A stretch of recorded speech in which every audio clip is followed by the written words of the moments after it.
ఏ సినిమా తీసినా he made the film with certain spirit. ఈ సినిమా really it's a greatest tribute to him. నార్మల్గా మేము we rush through lot of releases, కానీ అక్కడ ఫ్లాట్ అయిపోతాం మేము. We become flat surfaced. ఎక్కడో మమ్మల్ని కూడా నిద్రలేపి మాలో ఇమోషన్స్ని కూడా డ్రా చేసే సినిమాలు వెరీ లెస్ నెంబర్ ఉంటాయి. This is such kind of a film and I appreciate each and every person. Every frame is a painting in the film.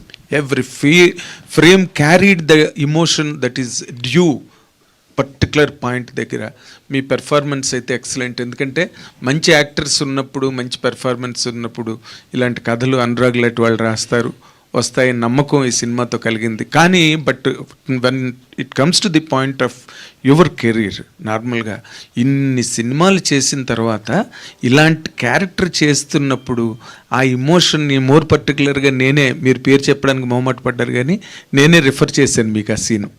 ఇది భార్యతో గదిలో ఆ ఏడ్చే సీన్, కెమెరా మీ మీదే ఉంది. అలాగా మీకు స్ట్రెయిన్ అనిపించలేదండి? What is the pleasure that you really drew out of it? మీరేమో చాలా ఎంజాయ్ చేస్తూ నటించారు, కానీ మాకు చూడడానికి చాలా బాధ అనిపించలేదండి. When you do painful scenes we go through the pain in the night. ఎందుకు చెప్తానంటే రంగస్థలంలో ఐమ్ జస్ట్ ఒక పాయింట్ రెఫర్ చేస్తున్నా. ఈ చోటనే కొరివి పెట్టాలి, అవును, ఆ సాంగ్ వచ్చినప్పుడు సుకుమార్ గారు నన్ను, నరేష్ గారు ఇవాళంతా మీరు గ్లిజన్ వేసుకోవాలండి అన్నారు. ఎందుకండి అన్న, ఇవాళ సాంగ్ తెలుసు కదా అంటే, సాంగ్ తెలిసి ఏంటండి అన్న. అప్పుడు ప్లే చేశారు సాంగ్. ఆ సాంగ్ విన్న తర్వాత కొడుకు కొరివి పెట్టాలి ఇద్దరు, దీనికి గ్లిజన్ అక్కర్లేదండి అంటే, ఏంటి మాట్లాడుతున్నారు అన్నాడు. సరే అవునండి అన్న.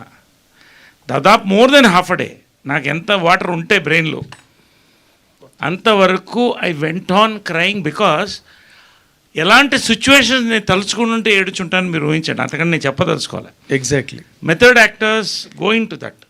ఆ రాత్రి పడుకోవడానికి ఆ ఒక రోజు ఆ ప్రెషర్, ఆ కామెడీ ఫన్ చేసినప్పుడు ఆ ప్లెజర్ ఉంటుంది. ఇలాంటి సీన్ చేసినప్పుడు ఆ ప్రెషర్ మేము ఫీల్ అవుతామే. అది ఫైనల్గా మీలాంటి వాళ్ళు ఎస్పెషల్లీ గ్రేట్ క్రిటిక్స్ మీరు చెప్తుంటే ఇది చాలండి, అవార్డ్స్ ఏమో తర్వాత వస్తాయి. I really I'm thankful that you could feel my emotion. అది నాకు ఆనందం. అబ్సల్యూట్లీ అండి. మీరు చెప్తున్నారు, చెప్పండి. ఆ కారు దగ్గర మిడ్ నైట్ గొడుగు పట్టుకుని మీరు తిప్పుతున్న, I can talk about every frame in the film. If given a chance I can talk about every frame in the film అండి. ఆ గొడుగు పట్టుకుని వచ్చి సన్ వెనకాతలు నిలబడ్డ సీన్ ఉందే, అగైన్ మీరు వెళ్ళిపోతూ మళ్ళీ ఆ గొడుగు ఇచ్చి వెళ్ళిపోతారే, such emotion every frame spoke in the film అండి. ఎవ్రీ ఫ్రేమ్ ఇవన్నీ అందరికి కనెక్ట్ అవుతుందండి ఎమోషన్స్. ఎందుకంటే I'm telling you one fact. నేను సినిమాలు వద్దు అనుకుని పాలిటిక్స్కి వెళ్ళిపోయినప్పుడు